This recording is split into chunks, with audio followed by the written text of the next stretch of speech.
All right, good morning. We're going to start working with circles now. Circles are not technically polygons because they don't have sides and corners. They're just a smooth, round circle. But we put them in the same topic as polygons. So we're going to start off with circumference, which is basically the perimeter of a circle. All right, title your notes, Day 9, Polygons. You can even go ahead and write circles. And we're going to start off with circumference, C-I-R-C-U-M-F-E-R-E-N-C-E. And it's the distance around a circle. If you could take a string and wrap it around the circle, that would be the circumference. So, not a very good circle drawer, but if that was a perfect circle and I went all the way around it, that part that I've highlighted in yellow, that's the circumference.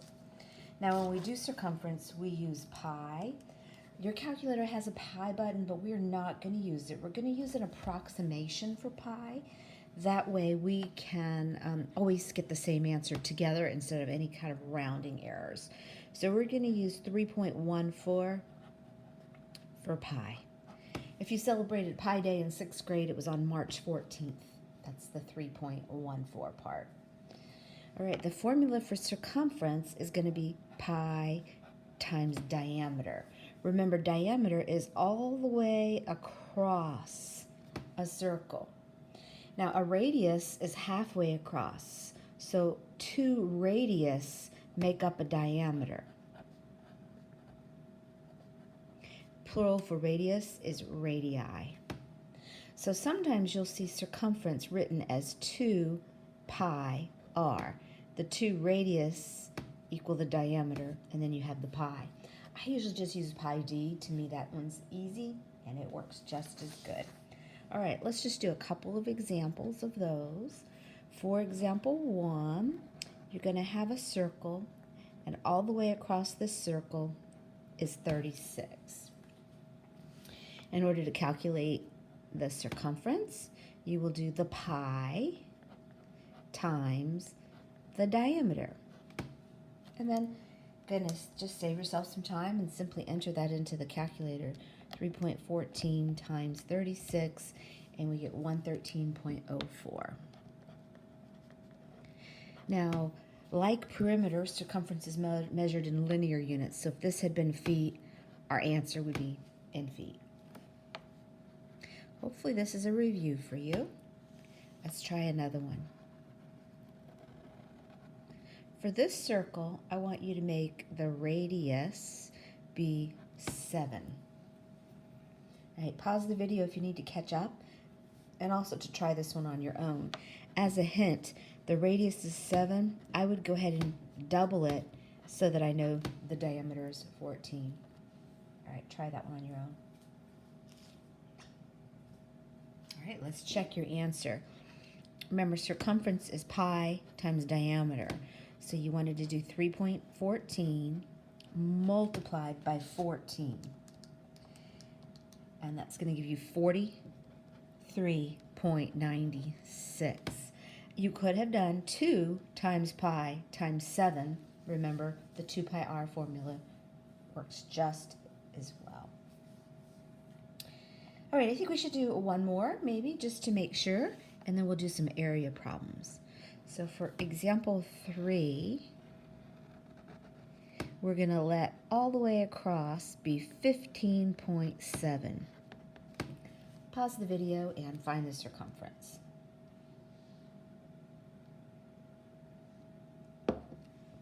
All you needed to do was 3.14 multiplied by 15.7.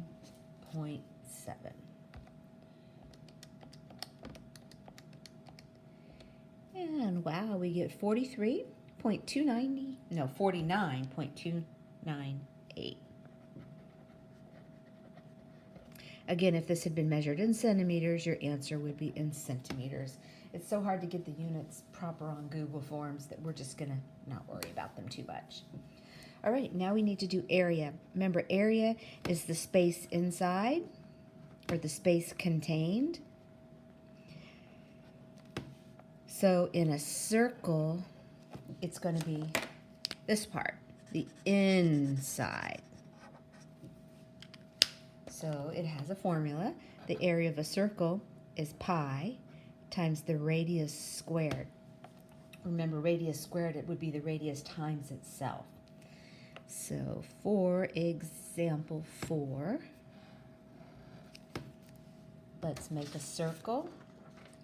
And how about we do a radius of 4 inches? So area would be pi times 4 squared. And remember, in PEMDAS, you always want to do the square part first, the exponents first. 4 squared is 4 times 4, 16, and times pi.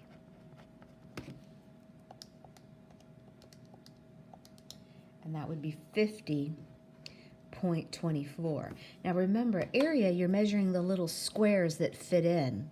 So we would do square units or square inches in this case. All right, let's do 2 more. And on each of these, pause and make sure you understand what you're doing. For example 5, we'll do a radius of, how about 1.8? And for example 6, we'll do a diameter of 11. All right, pause the video while you try both of those.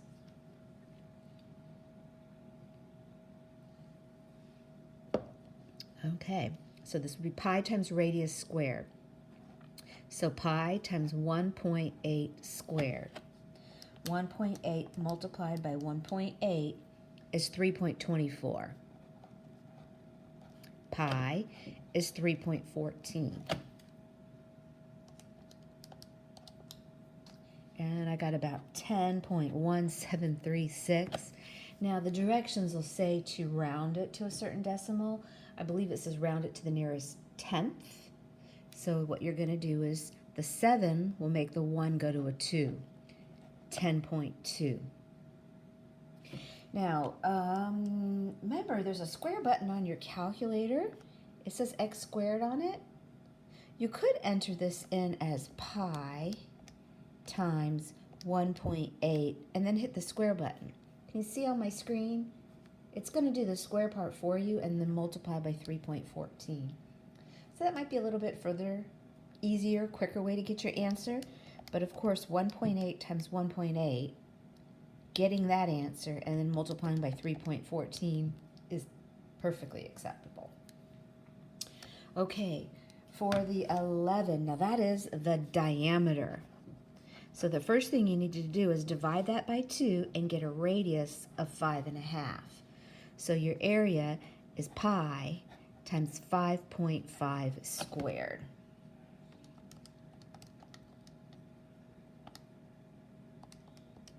And I just entered that into the calculator and got 94.985. And if the directions say round it to the nearest tenth, this 8 will make the 9 go up to 10, which will just give you 95. And we do like to put the .0 to show that we rounded it to the nearest tenth. Okay, both of your work pages you can print or just put them on the screen and work them onto notebook paper. The first one is circumference, and just in case you forget, up at the top it gives you some examples. And then the second page is area. Again, there's an example up here if you need it. Please don't watch the video that gives the answers until you have tried these on your own.